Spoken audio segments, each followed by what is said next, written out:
Kalau ada ciri ini melekat pada diri kita, segera tobat, karena resikonya bahaya. Pertama, nifak. Allahu Akbar. Orang yang disebut munafik. Cirinya 3. 1, idza haddatsa kadzaba. Kalau dia bicara dimanapun, hobinya berdusta. Ingat, hadisnya bukan hadatsa, tapi haddatsa. Beda antara hadatsa dengan haddatsa. Kalau hadatsa, sekali bicara. Mungkin ada orang yang terpaksa berdusta karena satu hal, bukan jadi kebiasaan. Kalau ini, setiap bicara, hobinya dusta. Jadi banyak dustanya dibanding biasanya. Ya, hati-hati nih. Rumah tangga, tanya, kemana ya? Sini dulu, padahal enggak. Kebiasaan. Anak dari kecil ditanya, misalnya, kemana? Awas, hati-hati. Di kantor jadi biasa. Terbiasa bermuamalah dusta. Hati-hati teman-teman, hati-hati. Kalau pilih-pilih pekerjaan yang baik-baik. Di diplomasi, dunia politik sekarang, ekonomi di perdagangan, berapa banyak orang dusta dengan barang jualan dan sebagainya. Promosi kan bagian dari pembicaraan. Bikin status, hoax, buzzer itu, hati-hati itu. Yang suka bikin yang buruk-buruk itu kan kebiasaan, jadi profesi. Sekarang jadi profesi. Nabi mengancam, dijadiin profesi. Nabi mengancam, jangan, hati-hati ini, kamu bisa jadi munafik, dijadikan profesi, itu bahaya. Itu kalau nggak tobat, makanya kita doakan. Itu kalau malam bangun tuh doakan, ya Allah, jadikan yang orang belum baik jadi baik. Ya Allah, bukakan pintu tobat untuknya, berikan dia hidayah. Ya Allah, aku tahu rahmatmu lebih luas daripada hukumanmu, berikan mereka rahmatmu, berikan kami rahmatmu. Minta. Jadi jangan diperjelek juga, doakan lah. Mungkin ada yang statusnya buruk, ahli maksiat, doakan, mungkin dia jadi orang paling soleh dibanding kita di kemudian hari. Ya, minta sama Allah. Mungkin Anda punya teman-teman, doakan dia. Minta, berikan kebaikan untuknya. Nah, itu 1. Kemudian yang kedua, ciri orang munafik, ini hobi dusta, 1 hobi dusta. Nah, kemudian yang kedua, wa idza wa'ada akhlafa, sering ingkar janji. Sering ingkar janji. Ini luas sekali aspeknya. Ya, bisa di bab bisnis, bisa. Ya, bisa di bab apa saja, termasuk standar kehidupan. Jadi bukan sekali 2 kali, bukan karena kondisi terpaksa, tidak, tapi memang hobinya begitu. Jadi janji itu dianggap enteng untuk diingkari. Besok ketemu ya. Terus gak datang dia. Kamu kemana? Aku udah nunggu. Maaf ya, aku ada pekerjaan misalnya atau apa. Tapi dianggap biasa aja. Nggak ada apa, nggak ada. Bahkan kadang-kadang nggak ada maaf, sudah biasa. Itu hati-hati. 3. Wa idza tu'mina khana. Itu yang paling bahaya. Kalau diamanahi, dia berkhianat. Banyak berkhianat, khianat.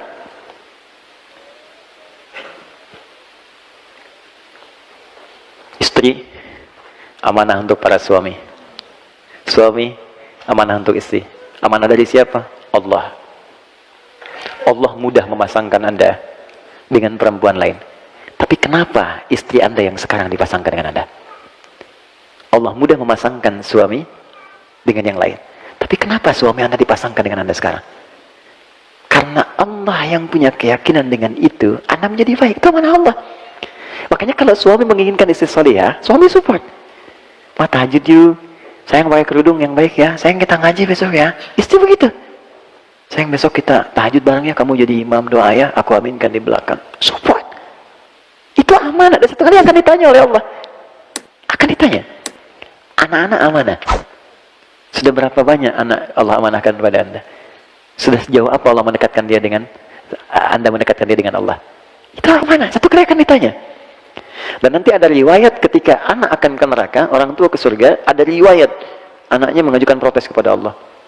Perhatikan, dengar kalimatnya. Ya Allah, aku begini nih karena orang tuaku tak pernah peduli kepadaku. Mereka sholat sendiri saja, ya Allah, aku gak pernah dilihat. Mereka puasa sendiri, aku gak pernah diajak. Kalimat itu muncul. Lalu apa yang terjadi? Diadili oleh Allah keduanya, dikonfirmasi ternyata benar kejadiannya. Maka ditukarkan. Semua beban itu dipindahkan kepada orang tuanya, anaknya kemudian dibersihkan, anak yang ke surga, orang tua ke neraka. Hati-hati. Nah, itu amanah. Pekerjaan amanah. Apapun itu. Dan semua akan dipertanggungjawabkan. Makanya kalau kita niatkan ikhlas, dunia otomatis datang, akhirat itu akan mulia. Ya, Anda yang kerja apa saja, itu jaga dengan baik. Niatkan ibadah.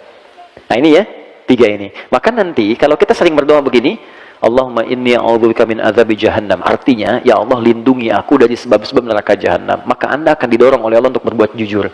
Pekerjaan jujur, di kehidupan rumah tangga jujur, terus cerita bareng-bareng. Ya, nikmat hidupnya.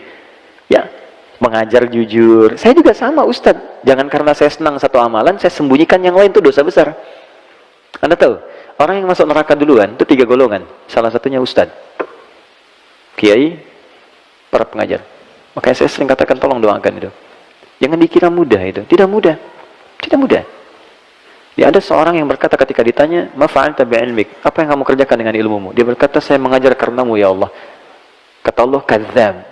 Kalau kadzib sekali dusta, kadzab berdusta sering berkali-kali. Apa jawaban Allah saat itu? Dibukakan filenya semua. Kamu itu mengajar hanya untuk cari popularitas. Kamu hanya mengajar untuk cari materi, cari amplop, cari macam-macam. Lemparkan dia ke neraka, dibawa, ditarik malaikat, dilemparkan. Oke, tolong jangan bebani saya dengan hal semacam itu. Ya, saya sering katakan di setiap tempat, saya tidak pernah memasang apapun urusan dunia. Saya transaksi saya dengan akhirat, bukan dengan dunia. Dapat yang saya bisa, saya akan usahakan sendiri. Kalau saya belum punya kemampuan, kita berbagi. Itu yang saya pegang sampai saat ini.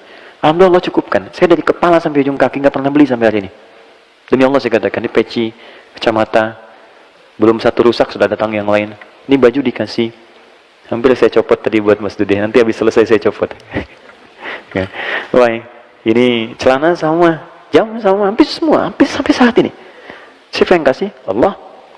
Dan saya nggak pernah minta apapun. Tunjukkan pada saya di mana saya cara masih minta tarif, minta amplop. Semua saya datang. Dan berusaha, karena kita nggak tahu di titik mana kita bisa gagal, popularitas dan sebagainya. Itu yang paling berbahaya. Yang kedua, orang kaya yang mengaku sering dermawan, sering nyumbang. Dia mengaku karena Allah, tapi kata Allah bohong. Ternyata kamu pengen dipuji aja. Disebut orang kaya yang suka ngasih, pemberi dan sebagainya. Ketiga, mujahid fisabilillah. Dia mengatakan karena Allah, kata Allah bohong. Kamu disebut tuh karena hanya disebut sebagai orang hebat aja, perang dan sebagainya. Nah, maka hati-hati. Nanti setiap kita berdoa ini, ya Allah lindungi aku dari neraka jahanam, maka artinya Anda akan dijaga oleh Allah supaya jujur dalam kehidupan. Kemudian kalau berjanji bisa menepati dan tidak khianat dalam kehidupan. Ini poinnya.